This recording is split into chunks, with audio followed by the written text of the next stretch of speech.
Hi, my name is Cam Thomas. This is my Physics 2 Lab 3 report on circuits.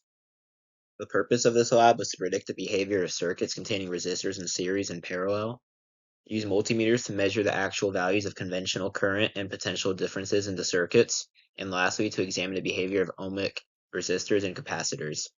Our predictions are that the loop resistance will be greater than 0 in the circuit, and longer charge and discharge times will occur when higher resistances are present.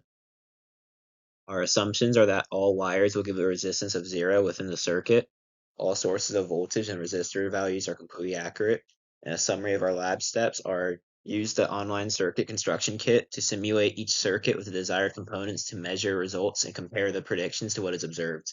This will be done using a series of calculations and graphs. Our system is the entire circuit, and our surroundings is everything else. These are some of the formulas and theories we'll be using. For theories, we have Ohm's law, the node and loop rules, and the law of conservation of energy.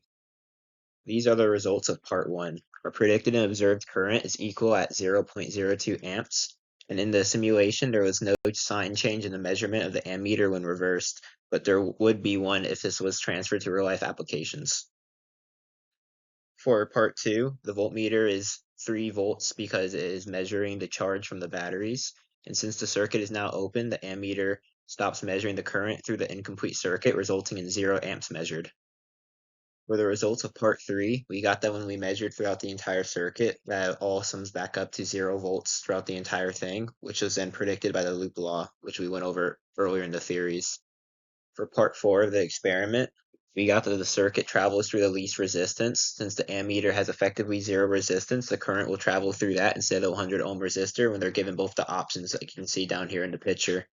These are the ohms that we calculated through the change, and they are roughly similar to the actual resistance it showed in the resistors here. And the calculations we used are at the bottom there with delta V over I. Experiment 2, the capacitor took 5.41 seconds to charge the 10 ohm bulb, during which the bulb slowly dimmed until no light was present, and 7.21 seconds to discharge. The same effect of the light bulb dimming took place there too. The 20 ohm bulb had the same thing happen with the light dimming, but this time it took 10.33 seconds to charge the capacitor and only 14.34 seconds to discharge. For part 3, we calculated the voltage on the capacitor within each interval of a second, counting all the way up to 20. We then took that and graphed it over the log equivalent of the formula to get this line graph. Our expected RC using the base formula would be 6.000, but the one we calculated from the graph is really close at 5.9988, and we used the slope of our graph to get this.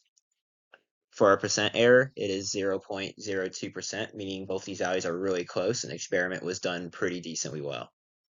For our errors, the only thing I could have come up with is that we messed up during the stopwatch timing intervals. Sometimes we had 0.1 off for each second. And our conclusions is that the loop resistance is greater than 0, and the charge / discharge time was increased when the light bulb had a higher resistance. For our first what if you were doing this experiment in real life and you used an actual ammeter instead of an ideal simulated ammeter? What would be different about a real ammeter, and how would it have affected the circuits you hooked it up to? In real life, ammeters possess resistance and would create a decrease in the current within the circuits. The signs would also be reversed when the LEDs are flipped.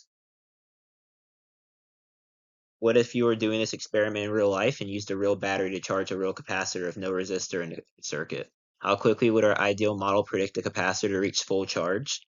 And would this prediction happen in real life? An optimized ideal model would have no resistance, resulting in the capacitor being charged in an instant. But in real life, wires possess little resistance that, while small, will slow down the charge of the capacitor. This means that the prediction of time equaling 0 for an ideal model is not possible in real life, but will still be very fast. Thank you for watching.